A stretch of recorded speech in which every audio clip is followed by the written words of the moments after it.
Votre position là, dans ce conflit avec la ville de Montluçon, et rappeler aussi qu'il n'y a pas que deux organisations. Il n'y en a pas deux, il y en a 7.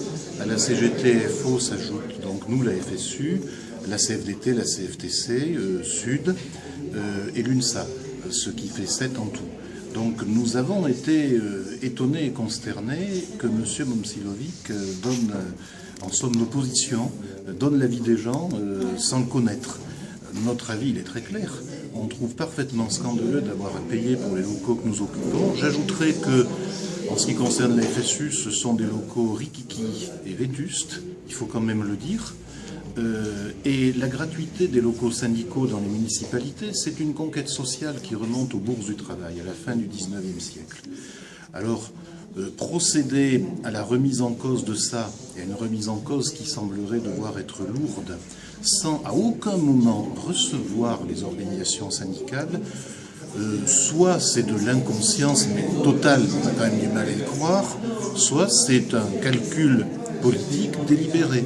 La municipalité aurait pu nous recevoir ensemble, comme nous le demandons, depuis des mois et des mois.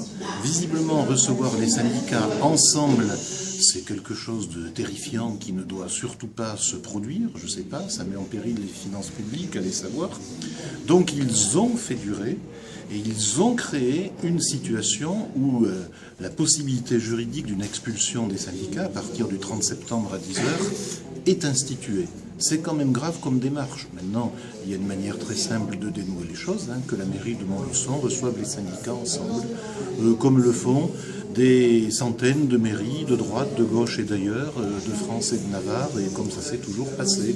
Pourquoi ça ne se passerait pas à Montluçon? Montluçon fait partie de la République. Voilà.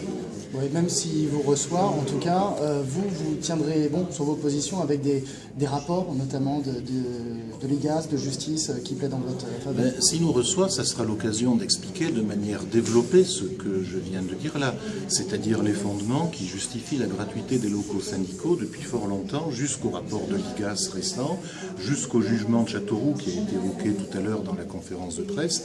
Mais bon, au-delà des arguments juridiques, il y a un argument démocratique de fond, quoi.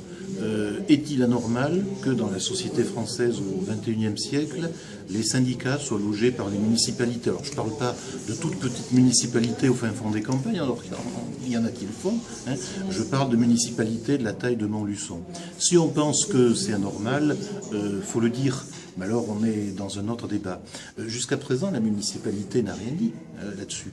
Donc nous, on est prêt à écouter ses positions et on va lui présenter les nôtres.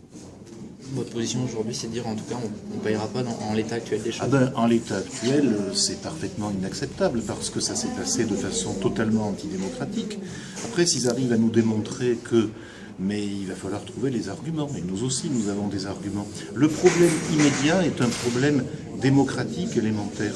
La municipalité de Montluçon doit recevoir les syndicats. C'est aussi bête que ça. Et en refusant de le faire, je pense qu'il se tire à moyen terme une balle dans le pied, quoi. Ça va donner, regardez la municipalité qui ne veut pas recevoir les syndicats tout en voulant les faire payer, voire les virer. Il ne faudrait quand même pas trop en rajouter.